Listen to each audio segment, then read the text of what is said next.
brought to you by Terrebonne General Health System's Community Sports Institute, in conjunction with Barker Honda. Hello and welcome to this edition of Bayou Time Sports. I'm your host, Keith Whiteside. Thank you so much for joining us. However you may be joining us, we appreciate it very, very much. You know, we like to spend time with some of the leaders in our community, especially those taking care of our kids and teaching them some of the things they need to know, especially when it comes to our student athletes.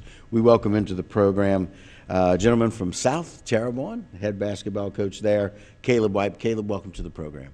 Good to be here, man. I appreciate it. So, you know, one of those things, Caleb, that I don't know that people have understood. They've kind of gotten an idea of what it's been like with COVID.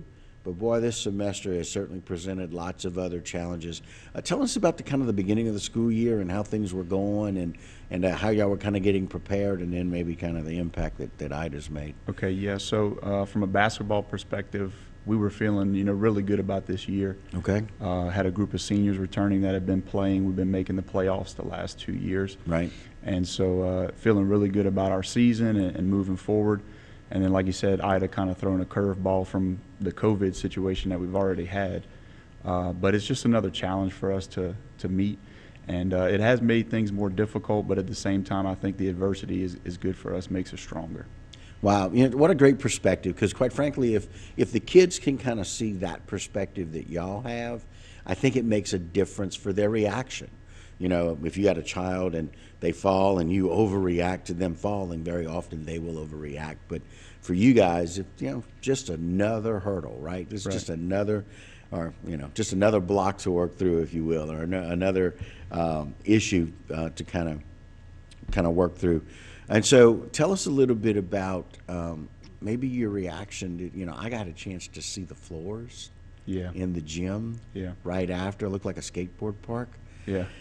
So tell me a little bit about what maybe your reaction was and how you were able to kind of share that with your team and those kinds of things, just in that initial response. Yeah, so I went a few days after just because Coach Sinak had told me kind of how bad it was. Right. And I wanted to get my uniforms out of there so, if we had a season, we'd be able to play and not have to buy new uniforms. But it was just a lot of emotions, man. Like, you coach so many games in there and you don't know it's going to be your last for a long time, and it's just kind of flooding you with emotions when you're in there. But definitely an emotional experience for me. Yeah. What was the thing? I know the wow factor has certainly been one of those things where people just kind of walking around going, wow. Yeah. But what a smart idea to go and get the uniforms. Because what it does is it says, I've still got a job. I've still got a purpose here. I need to get my uniforms because we want to play. Yeah. And that's kind of been the perspective since then. Let's talk a little bit about how that has impacted your practice time, how it's impacted schooling for you and for your boys, and or how that impact has been overall. Okay, so for practices, we've been sharing with HL and Evergreen Junior High. And they've been really gracious to give us slots and let us have a certain practice time each day. It's definitely been difficult and it's not ideal, but at least we're able to play. At least we have a season, and that's been our mindset, is that we're gonna no matter where we're at, we're gonna practice hard. We're gonna play hard. Yeah. So. And have y'all had to kind of change that or adjust your schedule some? Have y'all had to kind of adjust that practice schedule? Yeah, it's a very fluid and flexible situation. There's I normally type out a calendar of we're going to practice from this time to this time. It's been week by week, day by day. Wow. So we've had to adjust in that way. How have the kids adjusted, in your opinion? How have they dealt with this? And or have there been some transportation issues? It's one of the things I'm hearing. We're all human. I mean, even us as coaches, we have our good days and our bad days. But I'm really proud of the resilience of our players, of our staff. I think everybody's done a good job of just kind of putting it aside and just moving forward. I think we do a really good job of that. Wow, fantastic. One of the things that we've kind of seen is, like you mentioned, kind of the graciousness of some of these other schools. Have y'all found that it's kind of impacted the kids in a positive way? To some extent. I mean, like I said, we're all human, so you have good days and bad days. But you see that these kids are they've been through COVID, where we've had games canceled and you've had seasons canceled. They've been through Ida. So, I mean, these kids making it through all this are going to be prepared mentally for just being tough of whatever adversity they have. So it's definitely got a positive lining to it as well, a silver lining. Sure. Some thicker skin, if you will, Yeah. for some of the things. Because we all face those things, as we get older, we're going to face more and more things about that. I guess one of the other big things for me is I always like to kind of get the perspective on what was your perspective coming in to this season, knowing that we've had COVID, knowing that we've gone through what we have with Ida. Tell us a little bit about what your thoughts were. I know you had a bunch of returning seniors. Did you have any players that have been displaced that weren't able to come back to the team? Okay, so I felt really good about this season, just based on the summer that we had. Okay. So we do play summer league Right. at E.D. White at Ellender, and we were rolling. So I felt really good about that. And then as far as if we've had a player become displaced, yes. So we had a guy, Ruben Richardson, who had to move because his home was destroyed. So he's playing at Martin Luther King Charter right now in New Orleans and doing really well. Okay. And so, we're proud of him, happy for him. Well, I don't know that anything could describe this entire segment better than the fact that you're happy for him. Yeah. It echoes great leadership when we can see that a coach, it doesn't take it personally that person or that student athlete's not with you, right, but doing well wherever he is. It's a credit to how you think and the way that you lead. It's always good to talk to some of the people who are making a difference in our community, especially with our student athletes. We're so very glad to have back on the program with us Coach Caleb White, head basketball coach at South Terrebonne High School, the best high school in the area. And I say that in honor and reference to his dad, John, who went to South Terrebonne, who's a good friend of mine. And I hope you didn't learn anything about basketball from your dad. Yeah, maybe a little bit. I had to learn on my own a little bit. Okay, I appreciate that.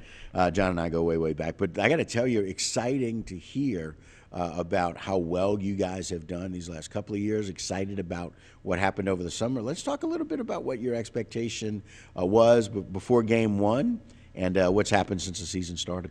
All right, so we've made the playoffs the last 2 years. So going into the season with a group of 5 seniors who have kind of been there, done that, I felt really good about it.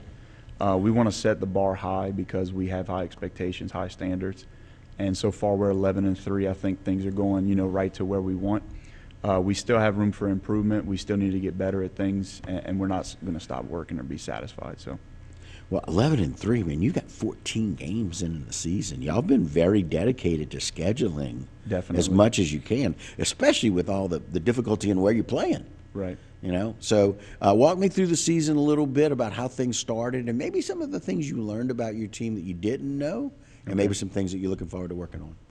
So we started with Patterson, go and play over there, and that's a good test. They're always a playoff team. They always win about 15 games, and we beat them on the road. Wow. So I felt really good about that. And then just for us to beat teams like Thibodaux, like Terrebonne, beating Ellender in the HL tournament, finishing as the runner-up, losing to a good Brother Martin team. Right. All those things are kind of affirming, what I already believed going into the season is that we were going to be good.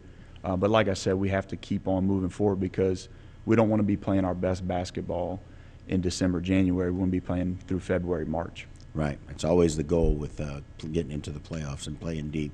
How did you find your team did with some of the tournament play? Because sometimes, night games, you got a little time in between, you got breaks in between, but tournament play is a little different. How'd you boys do, or how'd the guys do kind of in that turnaround with needing to be able to play a game soon after another game? Right. I think that speaks kind of to our depth. So like I said, we've got 5 seniors. We've got guys who are younger who come in and provide really good minutes for us. So I think they handle it really well in tournaments. Okay. What kind of offense are you guys running? What's your, not that I want you to give away any Right. trade secrets at all, but just tell us a little bit about what the offense looks like for South Terrebonne. So for us, especially playing during the summer, the good thing that I think we were able to do was to allow the guys to play free and play with space. We'll obviously draw up set plays out of timeouts, and if we need to clean it up, we're playing sloppy. But there's a chemistry to the way that we play basketball.